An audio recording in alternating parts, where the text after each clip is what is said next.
There is a taste in your mouth this morning that is bitterer than old coffee and sharper than a cut lip. It is the taste of regret. It is the sinking, hollow sensation that sits in your chest when you realize you have been played. You look at your phone. You see the green candles ripping higher. You see the price of silver soaring back toward the heavens, and instead of feeling joy, you feel nausea. You feel nausea because 48 hours ago, or maybe just 24 hours ago, you panicked. You saw the red line crashing down. You saw the headlines screaming about a collapse. You listened to the voice of fear in your head that whispered, "Get out while you can, save what is left," and you hit the sell button. You liquidated your position. You handed your insurance policy back to the very system that is burning down.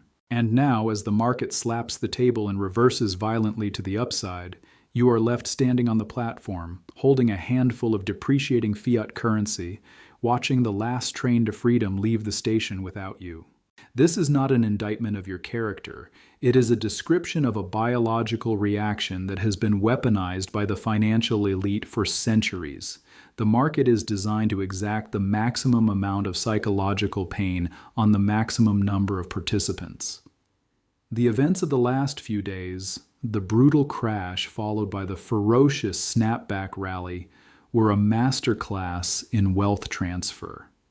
We witnessed a classic bear trap, a trap designed to shake the conviction of the weak, steal their assets at a discount, and then launch the price higher, leaving the sellers chasing the market in a state of desperation. Today, we are going to dissect this phenomenon of seller's regret. We are going to look at the mechanics of the rebound, the trap of the double loss, and the terrifying reality of the physical market that is screaming shortage even as the paper market plays games. We are going to explore why this specific moment in history, Saturday, January 31st, 2026, might be looked back upon as the final shakeout before the vertical move that changes everything. To understand the regret, we must first understand the trap. The crash that preceded this rally, the red button moment, was mechanical. It was driven by leverage and algorithms. But the recovery is fundamental. The recovery is the market saying, "I don't care about your paper games, I need the metal." When the price dropped, it didn't stay down. It didn't drift lower for weeks. It bounced. It bounced with violence. It bounced with attitude. This is what traders call a V bottom. It indicates that there were massive buyers waiting in the shadows. These buyers were not retail investors checking their apps every 5 minutes. These buyers were sovereign wealth funds.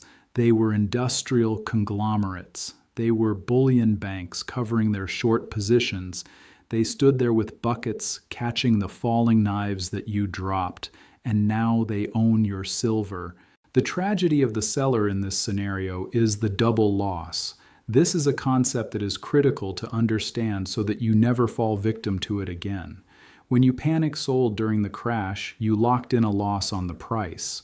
Maybe you bought at 110 and sold at 90. That hurts. But that is only the first loss. The second loss is the spread loss or the premium loss.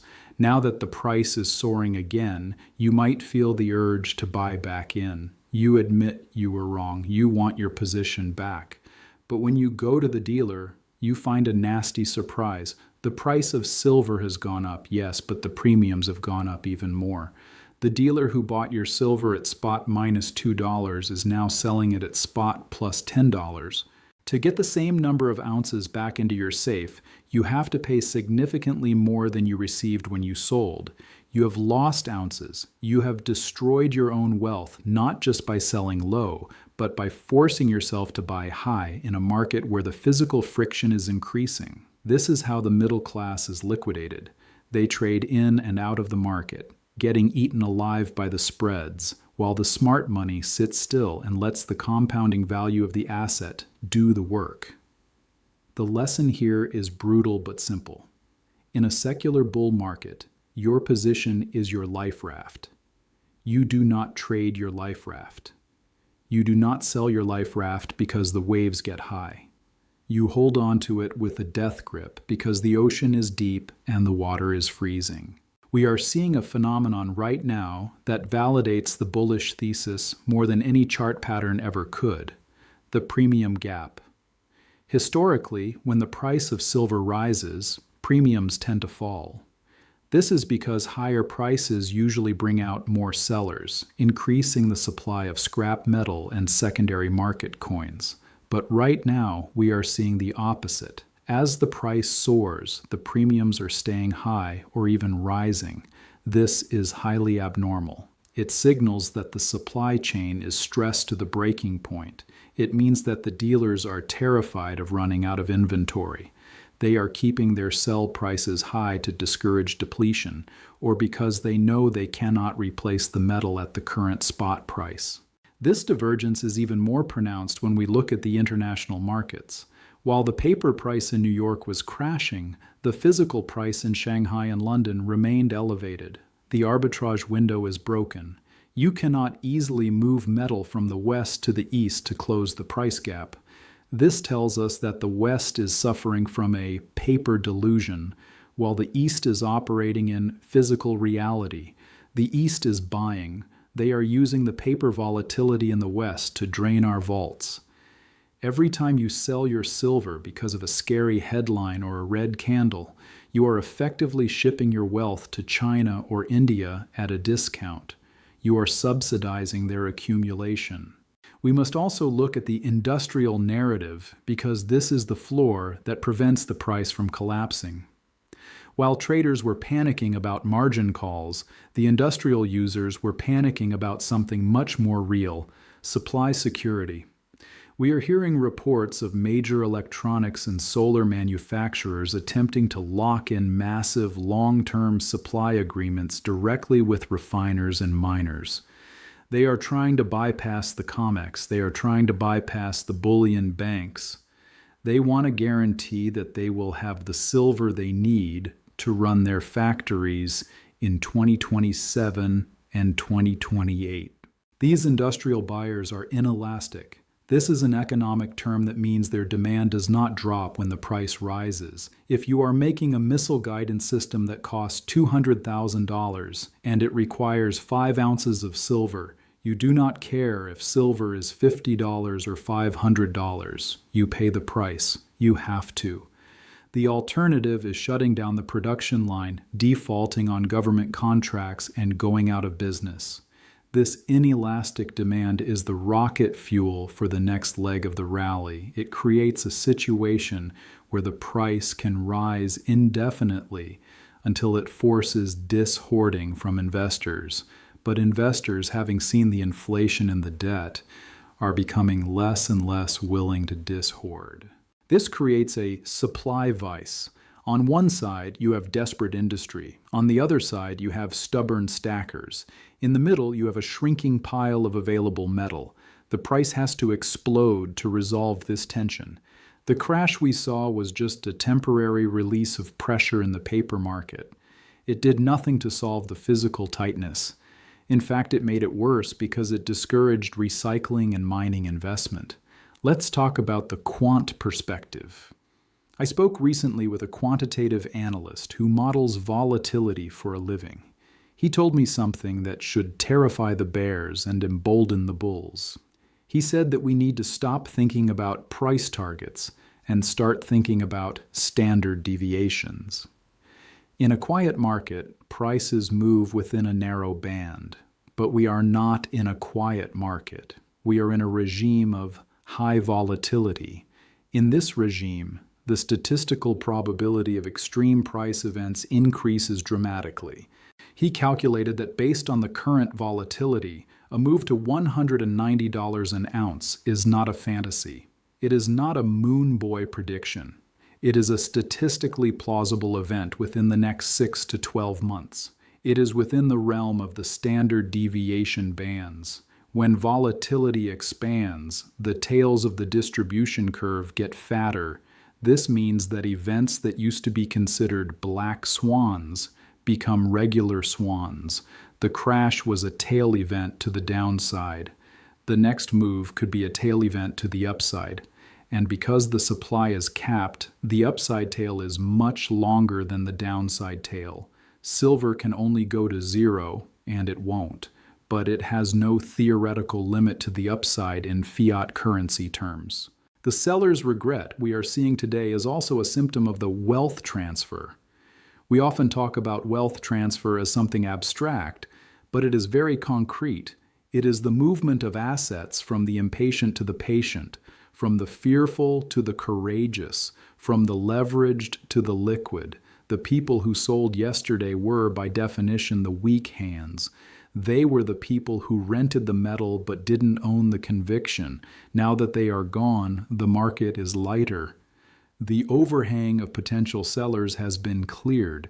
This clears the runway for the price to take off. Think about the psychology of the person who sold. They are now sitting on cash. As the price rises, they feel pain. They want the price to go back down so they can fix their mistake. They become hope bears. They hope for a crash, not because they believe the fundamentals are bad, but because they need validation for their bad decision. But the market is a cruel beast. It loves to inflict maximum pain. The maximum pain for the hope bear is a relentless, grinding rally that never gives them a chance to re-enter, a rally that leaves them behind forever.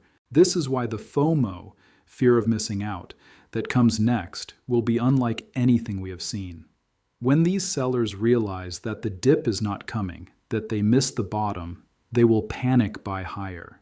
They will chase the market, and this chasing will add fuel to the fire, pushing the price even higher, creating a feedback loop of buying.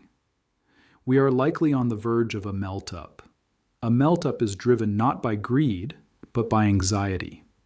The anxiety of being left behind. The anxiety of holding a dying currency while real assets run away from you.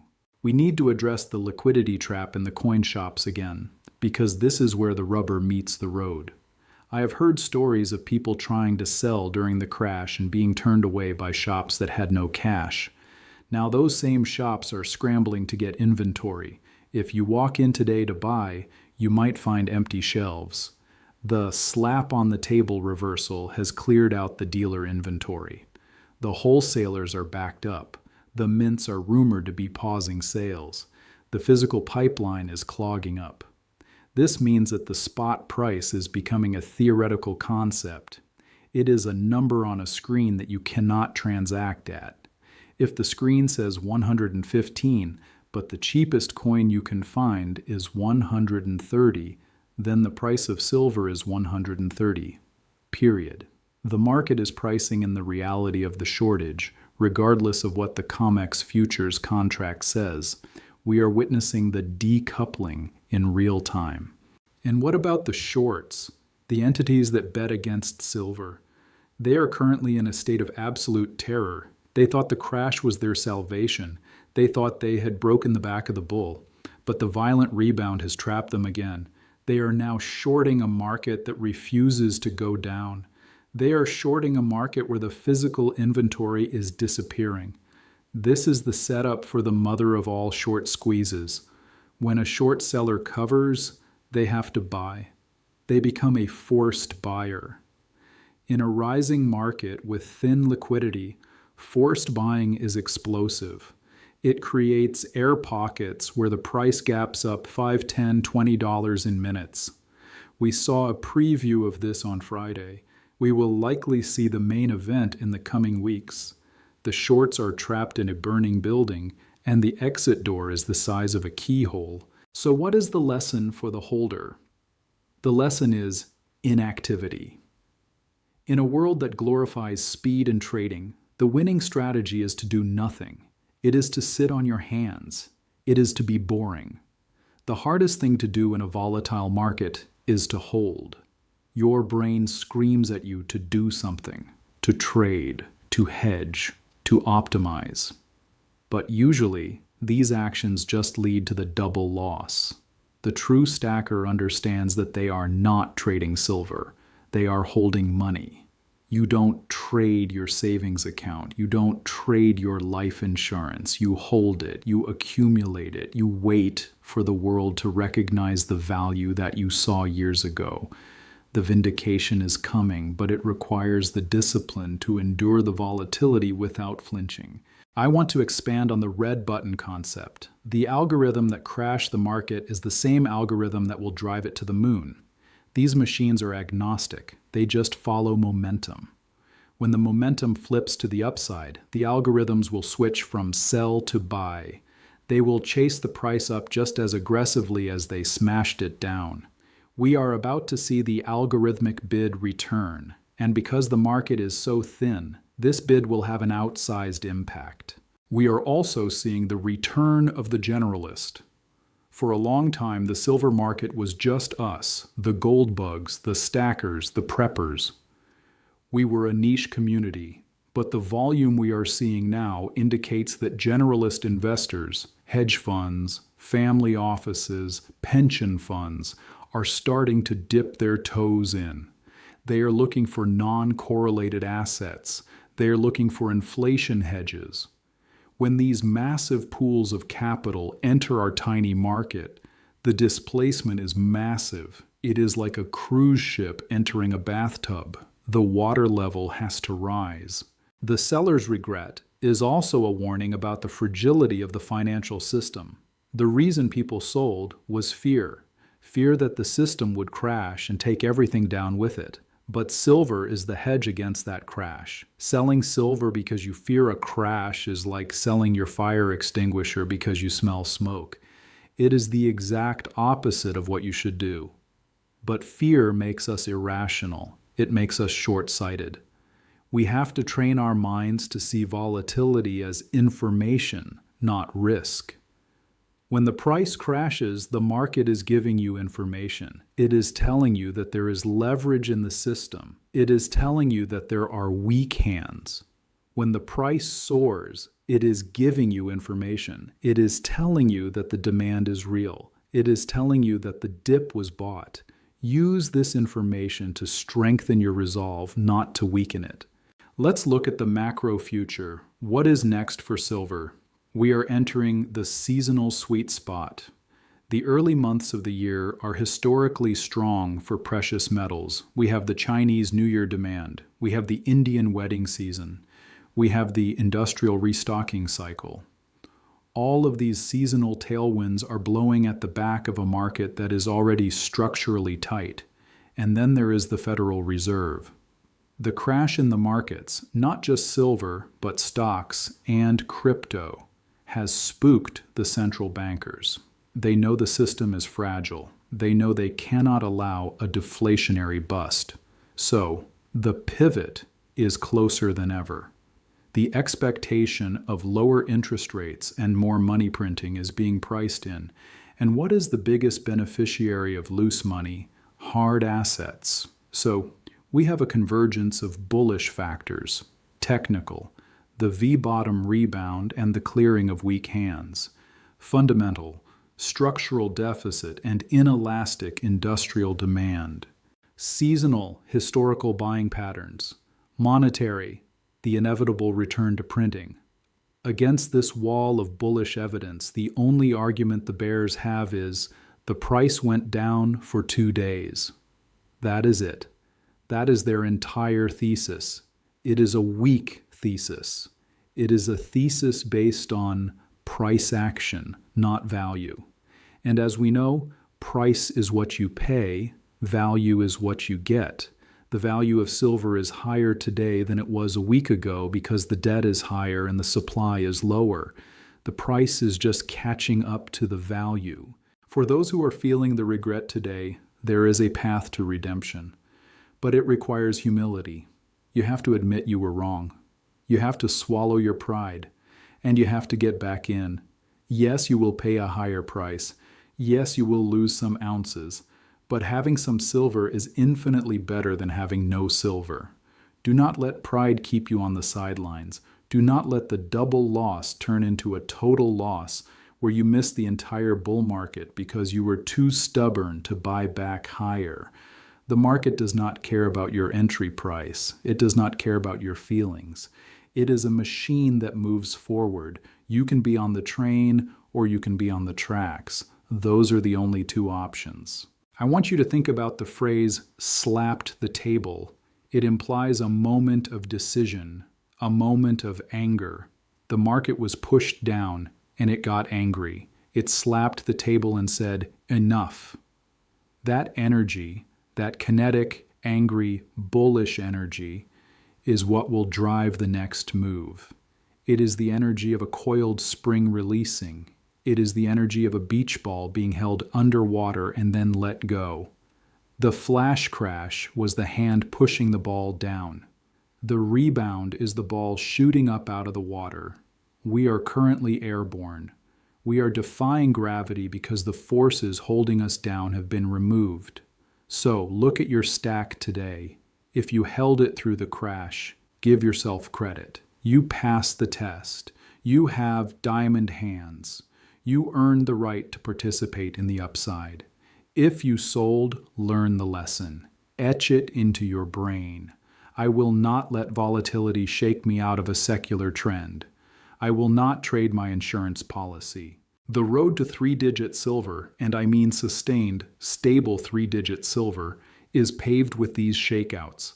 They are the tolls we pay on the highway to wealth preservation. You paid the toll yesterday.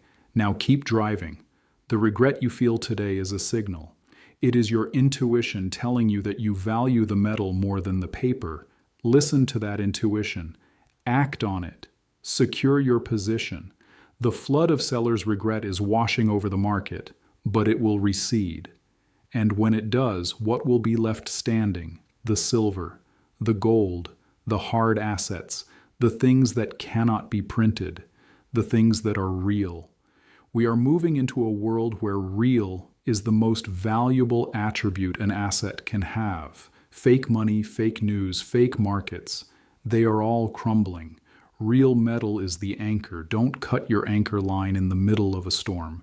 The slap on the table has echoed around the world. The shorts heard it. The banks heard it. The industrial buyers heard it. Now the question is, did you hear it? And are you ready for what comes next? Because what comes next is not a drill. It is the main event. It is the repricing of the global monetary system. And silver is at the center of it all. Hold fast. The regret will fade, but the ounces will remain.